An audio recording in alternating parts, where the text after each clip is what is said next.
हमको एक थ्योरम दिया है, in an isosceles triangle the median to the base is perpendicular to the base. ठीक है, हमको क्या करना है, इस बात को प्रूफ करना है कि जो बेस से मीडियन जाता है वो क्या बेस के परपेंडिकुलर है। ठीक है, तो हम क्या करते हैं, इसके लिए पहले एक ट्रायंगल बनाते हैं। ठीक है, तो मान लेते हैं एक हमारे पास ये ट्रायंगल है। ठीक है, थोड़ा सा बड़े साइड में बनाते हैं जिससे हमको दिखे। ठीक है, मान लेते हैं ये एक ट्रायंगल ए बी सी है। इसके अंदर ए मान लो ये पॉइंट है, ये बी पॉइंट और ये सी पॉइंट है। ठीक है, तो देखो आइसोस्केलस ट्रायंगल है तो इसके अंदर वही भी दो साइड बराबर होंगे। तो हम मान लेते हैं कि बी ए क्या है, सी ए के बराबर है। ठीक है, तो क्या कर दो, वेक्टर फॉर्म में अरेंज कर दो, डायरेक्शन दिखा दो। ठीक है, तो बी ए क्या हो गया हमारे पास, सी ए के बराबर हो गया। लेंथ की बात चल रही है। ठीक है, तो हम क्या कर देते हैं, बी सी के मिड में एक पॉइंट ओ मान लेते हैं। ओ क्या है, बी सी को इक्वली डिवाइड कर रहा है। ठीक है, हम क्या करते हैं, ए पॉइंट से इस ओ पे क्या करते हैं, परपेंडिकुलर ड्रॉप करते हैं। ठीक है, ये क्या करते हैं, परपेंडिकुलर ड्रॉप करते हैं। तो देखो हमको प्रूफ क्या करना है कि जो ओ ए है वो क्या परपेंडिकुलर है बी सी। यही बात हमको क्या करना है, प्रूफ करना है कि median to the base is perpendicular to the base. ठीक है, क्या है, बेस के परपेंडिकुलर है। ठीक है, तो हम क्या करते हैं, पहले मानते हैं जो आपका पोजीशन वेक्टर ए है वो क्या है, कैप स्मॉल ए के बराबर है। ठीक है, position vector of A simply small ए के बराबर करने का मतलब ये क्या, स्मॉल ए के बराबर है। ठीक है, और जो पोजीशन वेक्टर ऑफ सी है, पोजीशन वेक्टर ऑफ सी है वो क्या, स्मॉल सी वेक्टर के बराबर है। पोजीशन वेक्टर का मतलब ओरिजिन से उस पॉइंट तक के बीच डायरेक्शन में एक वेक्टर है, ऐसा मान सकते हो। ठीक है, तो देखो हमने क्या किया है, बी सी को इक्वली पार्ट में डिवाइड किया है। हमने ओ से सी वाले पोर्शन को सी वेक्टर से डिनोट किया, तो ओ से बी को हम माइनस सी वेक्टर से डिनोट कर सकते हैं, क्योंकि दोनों इक्वल लेंथ का है। ये इस डायरेक्शन में था और हमने ओ से बी के बारे में बात किया तो ये इस डायरेक्शन में है, तो ये क्या हो गया, माइनस का सी वेक्टर हो गया। ठीक है, तो अब हम क्या करते हैं, हम अपने बी सी वेक्टर के बारे में बात करते हैं। ठीक है, तो बी सी नहीं, बी ए के बारे में बात करते हैं।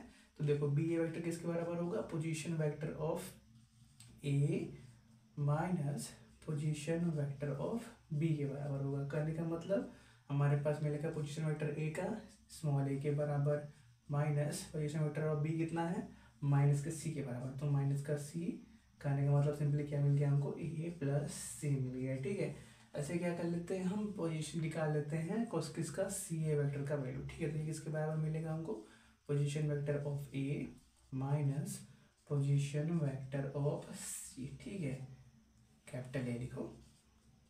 ठीक है, तो देखो यहाँ से हमको क्या मिलेगा, पोजीशन वेक्टर ए का स्मॉल ए माइनस पोजीशन वेक्टर सी का स्मॉल सी। तो क्या मिल गया यहाँ से हमको, ए माइनस सी मिल गया। ठीक है, तो देखो यार हमको क्या मालूम है कि इन दोनों का लेंथ क्या है, बराबर है, तो इनके स्क्वायर का भी लेंथ क्या होगा, बराबर होगा। करने का मतलब हम बोल सकते हैं कि सिंस जो हमारे पास बी ए है वो क्या है, सी ए के बराबर है, तो इनका स्क्वायर करने का मतलब बी ए का स्क्वायर किसके बराबर होगा, सी ए के स्क्वायर के बराबर होगा। सही बात है, तो हम क्या करते हैं, इन्हीं का स्क्वायर ले लेते हैं, फिर क्या कर देते हैं, इसको मल्टीप्लिकेशन से ब्रेक करते हैं। ठीक है, तो देखो बी ए का स्क्वायर, इसको आप क्या लिख सकते हो, बी 3 बन गया, बी ए और क्या डॉट बी ए ऐसा लिख सकते हो।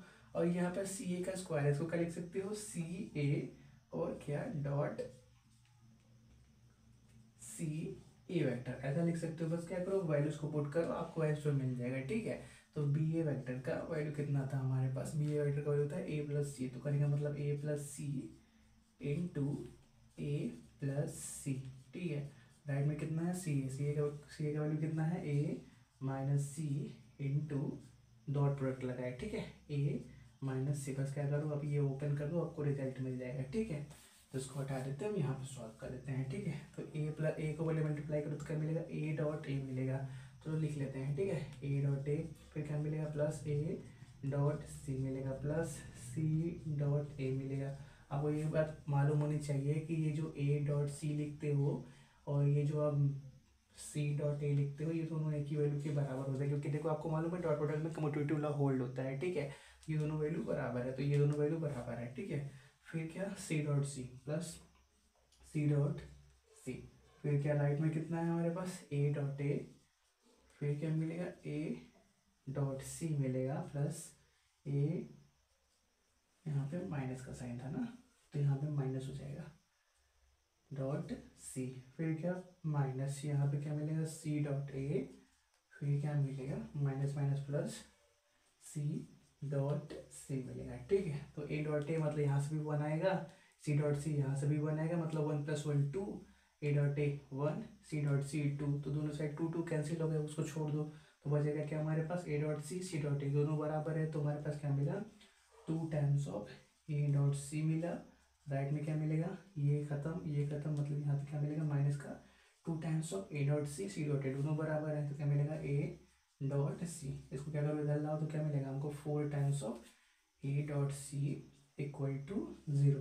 तो कहने का मतलब हम फोर को उधर भेज दें तो क्या मिलेगा, सिंपली हमको A dot C equal to zero. अब किसी भी दो वेक्टर का प्रोडक्ट क्या है, जीरो है, डॉट प्रोडक्ट जीरो है, तो इसका मतलब क्या, दोनों वेक्टर कैसे हैं, परपेंडिकुलर। कहने का मतलब ए वेक्टर है is perpendicular to C vector, ठीक है। कहने का मतलब ये जो ओ ए वेक्टर है, पोजीशन वेक्टर ऑफ ए के हम क्या बोलते हैं, ए वेक्टर से नोट करते हैं, ये क्या है, परपेंडिकुलर है सी वेक्टर के, ठीक है। वही बात हमको प्रूफ करना था कि ओ ए क्या है, आपका परपेंडिकुलर है ओ सी के। ओ मतलब क्या, ओरिजिन मान लो, ठीक है, वो क्या है, ओरिजिन है जो क्या बी सी को इक्वली डिवाइड किया है, ठीक है। चलो नोट कर लो।